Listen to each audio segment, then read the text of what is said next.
এমনা পড়ছিস তুই? Happy independence day. হ্যাঁ মা, হ্যাপি ইন্ডিপেন্ডেন্স ডে। যাই আমি তোর দাদাকে গিয়েও জানিয়ে আসি আজকের দিনে আমাদের দেশ স্বাধীন হয়েছিল, কত গর্বের বিষয় বল। যাই তোর দাদাকে গিয়েও একটু বলে আসি আমি। মা বলছি আমার একটা ফ্রেন্ডের বার্থডে আছে আজকে, তো আমার না আসতে অনেকটাই লেট হয়ে যাবে, ঠিক আছে? 10:30 11টা বেজে যাবে, তোমরা একদম চিন্তা করবে না। আমি যাচ্ছি, হ্যাঁ। এ দাঁড়া, কোথায় যাচ্ছিস তুই? ওইসব হাতা কাটা জামা পরতে বারণ করেছি তোকে। তুই জানিস তো মনে হয় এখনকার দিনকাল কিরকম। আর তুই বাইরে চলে যাচ্ছিস, তোর বাবা বাড়ি নেই, তুই জানিস, তোর দাদাও বলে গেছে আজকে বাড়ি আসবে না, তাহলে তুই বাড়ি ফিরবি কি করে?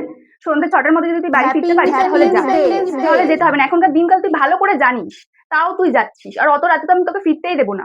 হ্যাপি ইন্ডিপেন্ডেন্স ডে এই কথাটা তুমি দাদাকে গিয়েই বলো মা, কেননা মেয়েরা তো আজও স্বাধীন না। মেয়েরা নিজের পছন্দ অনুযায়ী ড্রেসও পরতে পারে না, মেয়েরা চাইলেও বেশি রাত পর্যন্ত রাস্তায় থাকতে পারে না, মেয়েরা তো কোথাও সেফ নয়, রাস্তাতেও না, বাড়িতেও না। তো মেয়েদের জন্য হ্যাপি ইন্ডিপেন্ডেন্স ডে এই কথাটা না, কেননা মেয়েরা তো আজও স্বাধীন না।